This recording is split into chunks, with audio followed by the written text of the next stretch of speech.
ನಮಸ್ಕಾರ ಗೆಳೆಯರೇ, ದೇಶ ಪ್ರೇಮಿಗಳೇ, ನಮ್ಮ ಕನ್ನಡ ಡಿಫೆನ್ಸ್ ನ್ಯೂಸ್ ಯೂಟ್ಯೂಬ್ ಚಾನಲ್ಗೆ ಸ್ವಾಗತ ನಿಮಗೆ.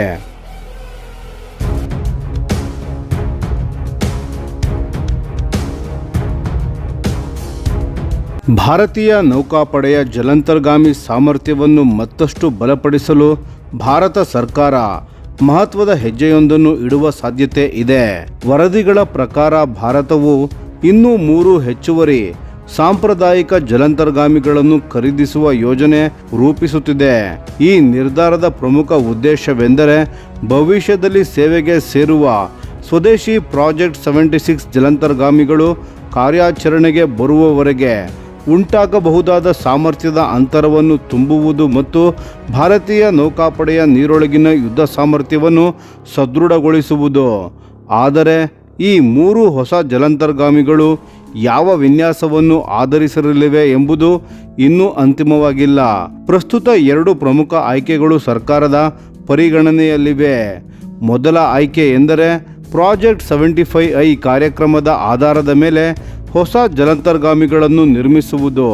ಈ ಯೋಜನೆಯ ಬಹುನಿರೀಕ್ಷಿತ ಒಪ್ಪಂದವು ಜರ್ಮನಿಯ TKMS ಮತ್ತು ಭಾರತದ ಮಸ್ಗಾವ್ ಡಾಕ್ ಶಿಪ್ ಬಿಲ್ಡರ್ಸ್ ಲಿಮಿಟೆಡ್ ಅಂದರೆ MDL ನಡುವಿನ ಪಾಲುದಾರಿಕೆಗೆ ಸಿಗುವ ಸಾಧ್ಯತೆ ಇದೆ.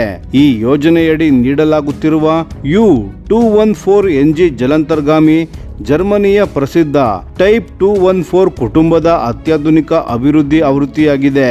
ಇದರಲ್ಲಿ ಸುಧಾರಿತ ಏರ್ ಇಂಡಿಪೆಂಡೆಂಟ್ ಪ್ರೊಪಲ್ಷನ್ ಅಥವಾ AIP ವ್ಯವಸ್ಥೆ, ಹೆಚ್ಚು ಸ್ಟೆಲ್ತ್ ಸಾಮರ್ಥ್ಯ ಮತ್ತು ದೀರ್ಘಕಾಲ ನೀರೊಳಗೆ ಕಾರ್ಯನಿರ್ವಹಿಸುವ ಸಾಮರ್ಥ್ಯವನ್ನು ಹೊಂದಿರುವ ತಂತ್ರಜ್ಞಾನಗಳು ಅಳವಡಿಕೆಯಾಗಲಿವೆ.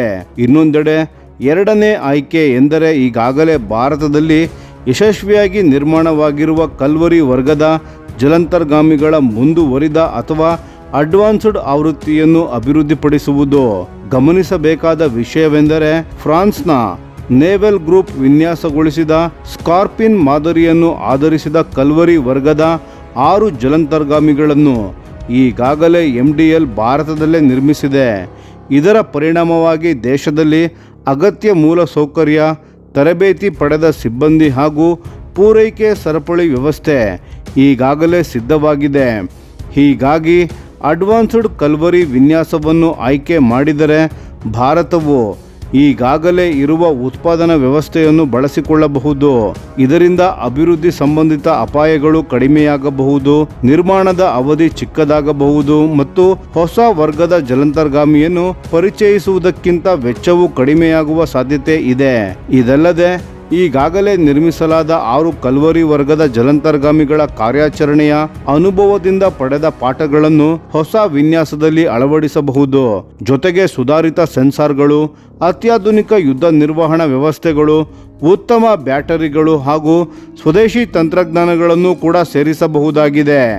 ಆದರೆ ಮತ್ತೊಂದೆಡೆ U214NG ಆಧಾರಿತ ಪ್ರಾಜೆಕ್ಟ್ 75I ವಿನ್ಯಾಸವನ್ನು ಆಯ್ಕೆ ಮಾಡಿದರೆ ಭಾರತೀಯ ನೌಕಾಪಡೆಯು ಮುಂದಿನ ತಲೆಮಾರಿನ ತಂತ್ರಜ್ಞಾನಗಳನ್ನು ಹೊಂದಿರುವ ಅತ್ಯಾಧುನಿಕ ವೇದಿಕೆಯನ್ನು ಪಡೆಯಲಿದೆ. ಜೊತೆಗೆ ಈ ಯೋಜನೆಯೊಂದಿಗೆ ಸಂಬಂಧಿಸಿದ ತಂತ್ರಜ್ಞಾನಗಳ ವರ್ಗಾವಣೆ ಒಪ್ಪಂದಗಳ ಲಾಭವು ಭಾರತಕ್ಕೆ ಸಿಗಲಿದೆ. ಇದು ಭವಿಷ್ಯದ ಪ್ರಾಜೆಕ್ಟ್ 75I ಜಲಾಂತರ್ಗಾಮಿ ನೌಕಾಪಡೆಯೊಂದಿಗೆ ಹೆಚ್ಚಿನ ಸಾಮಾನ್ಯತೆ ಮತ್ತು ಕಾರ್ಯಾಚರಣೆಯ ಹೊಂದಾಣಿಕೆಯನ್ನು ಒದಗಿಸಬಹುದು. ಆದರೆ ಇದಕ್ಕಾಗಿ ಹೊಸ ಉತ್ಪಾದನಾ ವ್ಯವಸ್ಥೆ ಮತ್ತು ನಿರ್ವಹಣಾ ಮೂಲಸೌಕರ್ಯವನ್ನು ಸ್ಥಾಪಿಸಬೇಕಾಗುತ್ತದೆ. ಸದ್ಯಕ್ಕೆ ಈ 3 ಹೆಚ್ಚುವರಿ ಜಲಾಂತರ್ಗಾಮಿಗಳಿಗಾಗಿ ಯಾವ ವಿನ್ಯಾಸವನ್ನು ಅಂತಿಮವಾಗಿ ಆಯ್ಕೆ ಮಾಡಲಾಗುತ್ತದೆ ಎಂಬುದರ ಕುರಿತು ಯಾವುದೇ ಅಧಿಕೃತ ನಿರ್ಧಾರ ಇನ್ನೂ ಕೈಗೊಳ್ಳಲಾಗಿಲ್ಲ. ಭಾರತೀಯ ನೌಕಾಪಡೆ ಮತ್ತು ರಕ್ಷಣಾ ಸಚಿವಾಲಯವು ವೆಚ್ಚ, ವಿತರಣಾ ಅವಧಿ, ಸ್ವದೇಶೀಕರಣದ ಪ್ರಮಾಣ, ಕಾರ್ಯಾಚರಣೆಯ ಸಾಮರ್ಥ್ಯ ಹಾಗೂ ದೀರ್ಘಕಾಲೀನ ನಿರ್ವಹಣಾ ಅಗತ್ಯಗಳಂತಹ ಹಲವು ಅಂಶಗಳನ್ನು ಪರಿಶೀಲಿಸಿದ ನಂತರ ಅಂತಿಮ ತೀರ್ಮಾನ ಕೈಗೊಳ್ಳುವ ನಿರೀಕ್ಷೆಯಿದೆ. ಒಟ್ಟಾರೆ ನೋಡಿದರೆ ಈ ಯೋಜನೆಯು ಭಾರತೀಯ ನೌಕಾಪಡೆಯ ನೀರೊಳಗಿನ ಯುದ್ಧ ಸಾಮರ್ಥ್ಯವನ್ನು ಇನ್ನಷ್ಟು ಬಲಪಡಿಸುವುದರ ಜೊತೆಗೆ ದೇಶದ ಜಲಾಂತರ್ಗಾಮಿ ನಿರ್ಮಾಣದ ಕ್ಷೇತ್ರದ ಭವಿಷ್ಯದ ದಿಕ್ಕನ್ನು ನಿರ್ಧರಿಸುವ ಮಹತ್ವದ ನಿರ್ಧಾರವಾಗಲಿದೆ. ಈ ವಿಷಯದ ಬಗ್ಗೆ ನಿಮ್ಮ ಅಭಿಪ್ರಾಯವೇನು ಸ್ನೇಹಿತರೆ? ಭಾರತವು ಅಡ್ವಾನ್ಸ್ಡ್ ಕಲ್ವರಿ ವಿನ್ಯಾಸವನ್ನು ಆಯ್ಕೆ ಮಾಡಬೇಕೆ ಅಥವಾ ಅತ್ಯಾಧುನಿಕ U214NG ಜಲಾಂತರ್ಗಾಮಿಯನ್ನು ಆಯ್ಕೆ ಮಾಡಬೇಕೆ? ನಿಮ್ಮ ಅಭಿಪ್ರಾಯವನ್ನು ಕಾಮೆಂಟ್ನಲ್ಲಿ ತಿಳಿಸಿ. ಧನ್ಯವಾದಗಳು.